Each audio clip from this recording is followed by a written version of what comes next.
కృష్ణుడు ఎలా జన్మించాడు, ఎవరికి జన్మించాడు అనేటువంటి ఒక విషయాన్ని మనం చూసుకున్నట్టయితే, బ్రహ్మదేవుడు తన మానసపుత్రులను ఎంతోమందిని పుట్టించాడు. ఆ మానస ప్రజాపతులు అంటారు వాళ్ళను. అంటే బ్రహ్మదేవునికి సహాయంగా ఉండడానికి ఎంతోమంది మానసపుత్రులను బ్రహ్మదేవుడు పుట్టించాడు. అలాంటి మానసపుత్రులైన ప్రజాపతులలో సుతపుడు అనేటువంటి ఒక ఋషి ఒకడు. మానసపుత్రుడు ప్రజాపతి అంటారు. సుతపుడు అనేటువంటి ఒక ప్రజాపతి ఒక వ్యక్తి. అతని భార్య పేరు వృష్ణి. వీళ్ళిద్దరిని బ్రహ్మ సృష్టించి సుతప ప్రజా సృష్టి చేయవయ్యా అని చెప్పారు. వృష్ణికి మరి సుతపునికి ఇద్దరికి కూడా మీరు ప్రజా సృష్టి కావించండి అని చెప్పడం జరిగింది.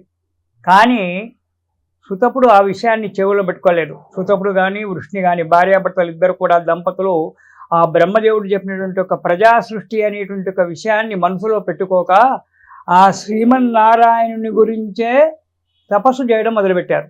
వేరే ఇతరత్ర ఆలోచనలు లేదు. బ్రహ్మదేవుడు చెప్పినటువంటి ఒక మాట వినలేదు, మాట్లాడలేదు. ఆ ప్రజా సృష్టి అనేటువంటి ఒక విషయాన్ని గురించి ఆలోచించలేదు. తపస్సు చేసుకుంటూ కూర్చున్నారు. మహా కఠినంగా ఘోరంగా తపస్సు చేయడం ప్రారంభించారు. కొన్ని రోజులు ఏదో దుంపలు తిన్నారు, కొన్ని రోజులు పండుటాకులు తిన్నారు, కొన్ని రోజులు వాయువు పీల్చుకుంటే కాలం గడిపారు, కొన్ని రోజులు జలాన్ని తాగారు, కొన్ని రోజులు ఒంటి కాలం మీద తపస్సు ఇలా రకరకాలుగా మహా కష్టంగా తపస్సు చేశారు. వీరి తప ఫలితానికి మెచ్చి భగవంతుడు విష్ణుమూర్తి ప్రత్యక్షమైనాడు. నారాయణుడు శంకుచక్రాలతో కూడుకున్నటువంటి ఒక మన నారాయణమూర్తి గారు మన సుతప వృష్ణులకు ప్రత్యక్షమైనడు. ఎలా? శంఖం చక్రం గదం శంఖము చక్రము గద శార్జ్ఞము ఇవన్నీ కూడా తీసుకొని సంపూర్ణమైనటువంటి ఒక అవతారం చేత ఆ వృష్ణి దంపతులకు నారాయణమూర్తి ప్రత్యక్షమైనాడు. సుతప, వృష్ణి మీ కోరికలు ఏంటని అడిగాడు. అప్పుడు వారన్నారు, మీరు దేవా, మా కోరిక ఏంటంటే మీరు మా గర్భంలో జన్మించాలి, మీరు మాకు కొడుకై పుట్టాలి అన్నారు. విష్ణుమూర్తి అనుకున్నాడు వీరు మోక్షాన్ని కోరుతారేమో, వైకుంఠవాసాన్ని కోరుతారేమో అని చెప్పి అనుకున్నాడు.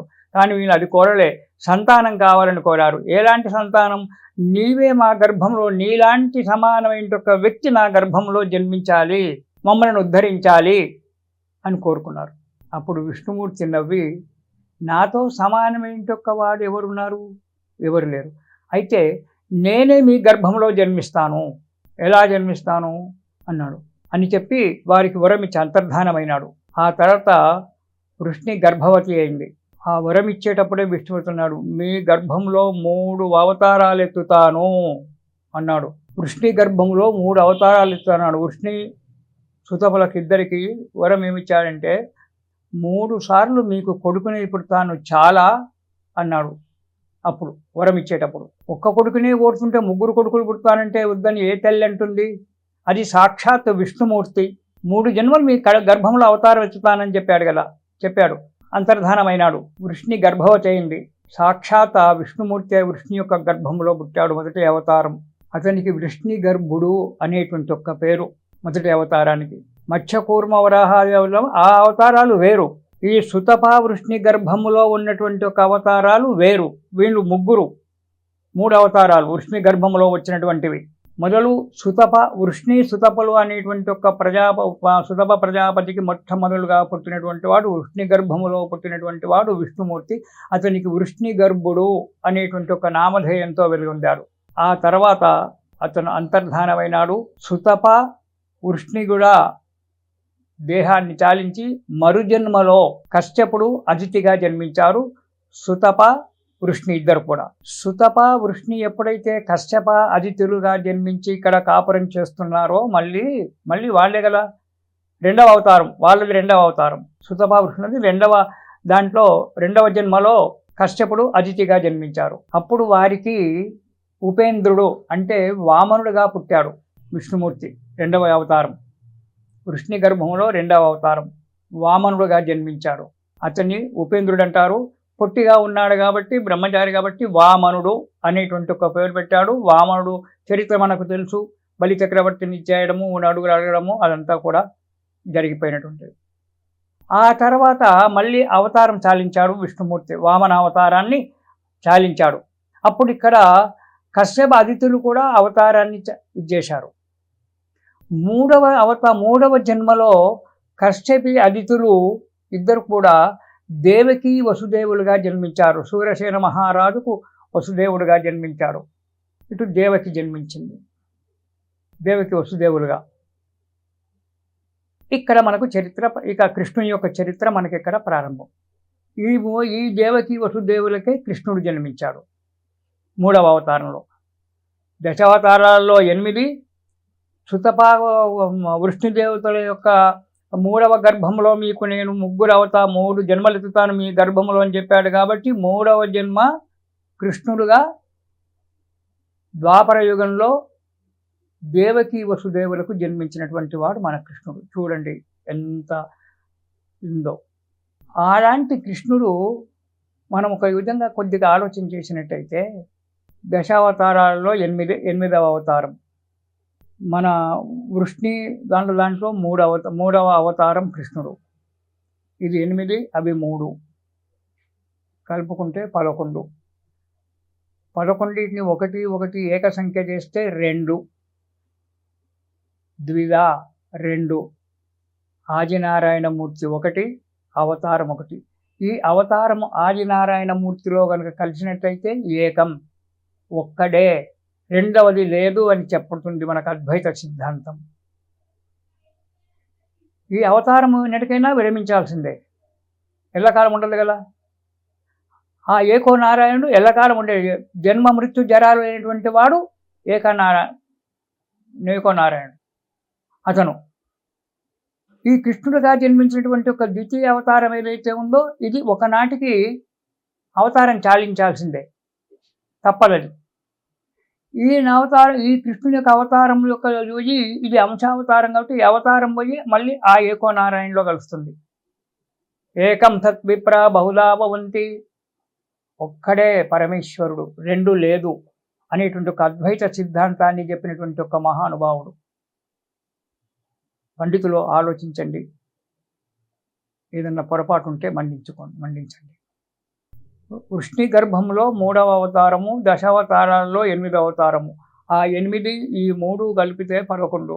11ని ఏక సంఖ్య చేస్తే 2. 2లో మధ్యాంతరంగా వచ్చినటువంటి ఒక కృష్ణావతారం కనుక అవతారం చాలించినట్టయితే కృష్ణావతారంలో ఉన్నటువంటి ఒక అంశ వెళ్ళి ఆ నారాయణలో కలుస్తుంది. అప్పుడు ఒక్కడే మిగులుతాడు. అదే అద్వైత సిద్ధాంతం. అలాంటి కృష్ణుడు మధురా నగరంలో ఇక్కడ దేవకి వసుదేవులో పుట్టాడు. ఈ దేవకి యొక్క కడుపు ఉగ్రసేనుడు. దేవకి వసుదేవులకి ఇద్దరికి కూడా వివాహం జరిగింది. ఉగ్రసేనుని కొడుకు కంసుడు. ఉగ్రసేనుని యొక్క కూతురే దేవకి. ఉగ్రసేనుడు సూర్యసేన మహారాజు కుమారుడైనటువంటి ఒక వసుదేవునికి ఇచ్చి మహాఘనంగా పెళ్లి చేశాడు. వివాహమైంది. మనము ఊరేగింపు చేస్తున్నారు. మహాబలంగా అత్తగారింటికి తీసుకెళ్ళాలి అని చెప్పి ఉన్నారు. చెల్లెలను అంటే అత్తగారిని పంపించడానికి చెల్లెలను స్వయంగా కంసుడే రథాన్ని నడిపిస్తూ ఉన్నాడు ఆనందంతో. ఎందుకంటే చరిత్ర మధ్యన చాలా ఉంది, అది చెప్పుకుంటూ పోతే మనకు ఈ సమస్య ఈనాడికి తెగదు. కనీసం కొద్ది రోజులు చెప్పుకోవాల్సి వస్తుంది. ఆ దేవకి వసుదేవుని ఇద్దరిని కూడా రథం మీద కూర్చోబెట్టుకొని కంసుడు రథాన్ని నడిపించుకుంటూ సంతోషంగా వెళ్తున్నాడు. కొద్ది దూరం ప్రయాణం చేసిన తర్వాత ఆకాశవాణి వినిపించింది. ఆకాశవాణి అంటే ఆకాశంలో ఏదీ కనబడదు, కానీ అక్కడి నుంచి సత్యమైనటువంటి కొన్ని వాక్కులు వినబడతాయి. అలాగా వినిపించింది. ఏమని? ఓ కంస, చెల్లెలు పెళ్లి చేసి హాయిగా చెల్లెలను బావను ఇద్దరిని కూడా మంచిగా సంతోషంగా ఊరేగింపుతో పంపిస్తున్నావు. కానీ నీ చెల్లెలి కడుపులో పుట్టినటువంటి ఒక 8వ గర్భం ఏదైతే ఉందో అది నీకు ప్రాణం తీస్తుంది. నీ చెల్లెలి యొక్క గర్భం 8వ గర్భములో పుట్టినటువంటి వాడు నిన్ను సంహరిస్తాడు, తస్మాత్ జాగ్రత్త అని చెప్పి ఆకాశవాణి వినిపించింది. సంతోషంగా వెళ్ళేటువంటి యొక్క దాంట్లో ఇంత పెద్ద తేనె కుండలో ఒక విషపు చుక్క పడినట్టుగా ఈ మాట వినబడేటప్పటికీ సంతోషంగా ఆర్భాటంగా వెళ్ళబడే కంసుడు ఒక్కసారి రథాన్ని ఆపాడు. ఆపేసి చెల్లెళ్ళకు బావలకు చూసి కళ్ళు గుడ్లు ఎర్రగా చేసి ఉరలో నుంచి కత్తి తీసి, ఇలాంటి దాన్ని నాకు ప్రాణాంతకురాలైనటువంటి ఒక సంతానాన్ని కడేటువంటి దాన్ని నిన్నెందుకు బతికిస్తానని చెప్పి చంపబోయాడు. అప్పుడు వసుదేవుడు అడ్డుకొని, బావా ఎందుకు చంపుతావయ్యా? ఇవాళ కాకుండా రేపైనా చచ్చేదే. చావుకు మేము భయపడడం లేదు.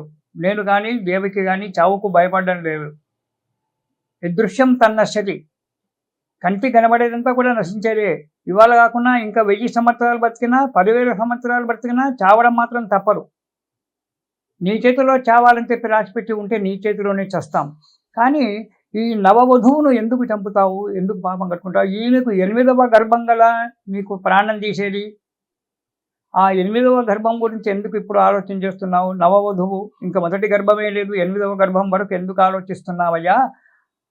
నీకు నీకు బాధ ఉంది కదా, ఆకాశవాణి చెప్పిన యొక్క బాధలు ఉన్నాయి కదా, ఆ బాధలను తీర్చడానికి మాకు పుట్టినటువంటి యొక్క ప్రతి గర్భములో ప్రతి శిశువును నీకు ఒప్పచెప్తాను అని చెప్పి వసుదేవుడు మాటిచ్చాడు. మాకు పుట్టినటువంటి యొక్క మొదటి సంతానంకి ప్రతి సంతానాన్ని నీ చేతిలో పెడతానయ్యా, నువ్వు ఏమన్నా చేసుకో అన్నాడు. దానికి మన కంసుడు సరేనని చెప్పి దేవకి వసుదేవుని ఇద్దరిని కూడా తీసుకెళ్ళి కారాగారంలో బంధించాడు. ఇప్పటికి ఇది ఆపుకొని వచ్చే ఎపిసోడ్లో తక్కిన విషయాలు మాట్లాడుకుందాం.